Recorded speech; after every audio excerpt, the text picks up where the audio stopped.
Transformations. We've already done this back on test 1, right? So quick review. If you add or subtract something off to the side of a parent function, which way does that move it? Up or down?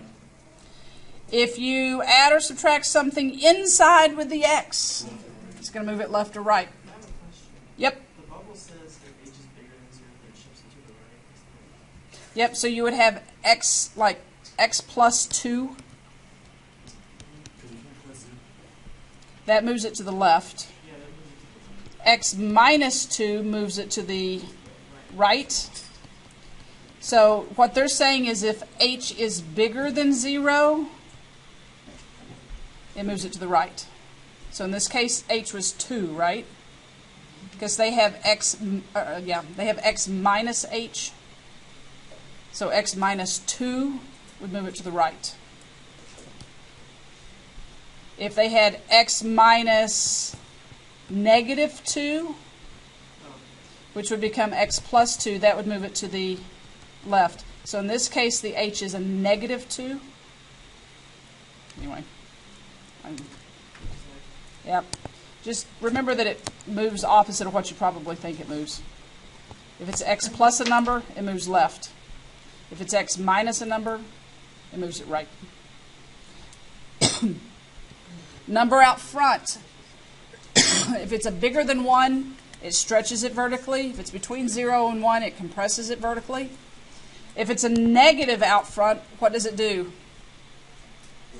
Flips it over the x-axis. All right, so that's a quick review of transformations. Let's go graph y equals log base 2 of x plus 3 plus 4. First thing I want you to go graph is y equals log base 2 of x. Go graph, or go do your points on that one first. Okay, so for your y's, your 3 favorite y's are -1, 0, and 1. For my x's, I'm going to have 1 over the base, 1, and the base. So let's go graph those points. 1/2, -1. So I have 1/2, -1, 1, 0, and 2, 1. Here's my parent function. You agree? What am I going to do to those points? I'm going to move them which way? Left 3 and up 4. Up 4 plus k. Okay, so for my y values, which way do I want to move my y values? Up 4. So to all 3 of those y values, I'm going to add 4. So what are my new points going to be? -1 plus 4 is 3. 0 plus 4 is 4. 1 plus 4 is 5. Okay, for my x values, I want to move them left 3. So all of these x values I want to subtract 3. 2 minus 3 is -1. 1 minus 3 is -2. 1/2 minus 3 is -2.5, or -5/2. So let's go graph them.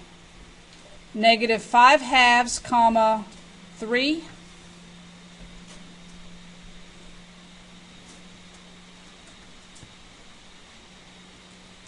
-2, comma 4.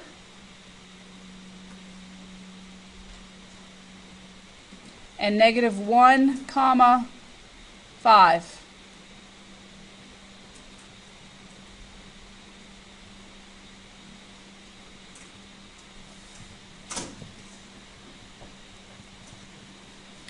To find the domain. To find the domain, whatever you're taking the log of, you have to set it bigger than 0.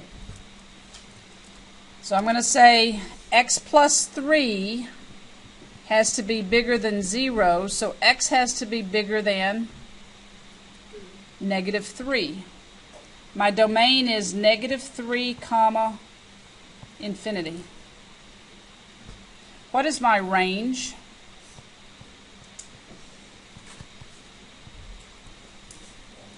All real numbers. I have a vertical asymptote, correct? Which way has that vertical asymptote been moved? It used to be here.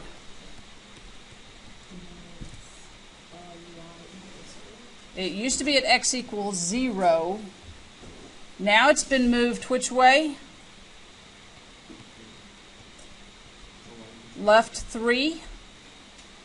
So now there is a vertical asymptote at x equals 3, negative 3, sorry. X equals negative 3 is the new vertical asymptote. Questions? You moved that vertical asymptote which way? Left 3. So instead of x equals 0, it became x equal negative 3.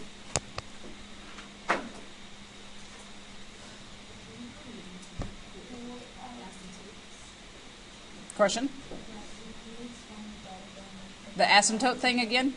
Okay. Do you see that the original asymptote was here at x equals 0? We moved it left 3. Does it really matter if you move a vertical asymptote up or down? No. But we moved it left 3. So we moved it to the left 1, 2, 3.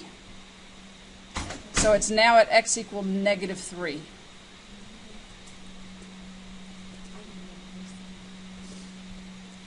And here's a domain thing. The domain was from 0 to infinity, right? If you move it left 3, it's now from negative 3 to infinity. Everything fits together in math. That's why I found it so, pardon the adjective, fun, is because it all worked. You didn't have it worked some of the time this way, and then another rule, it worked some of the time that way. It always fit together and worked the same all the time. So basically, it's just like when it touches, like the asymptote. So for a vertical asymptote, it can never cross or touch, right? For vertical. So that function keeps getting closer and closer and closer, but never gets there. So the domain can't be what the vertical asymptote number is. So there's going to be a parenthesis there. Just going to start there and go everything that way. Got it? Yeah. All right.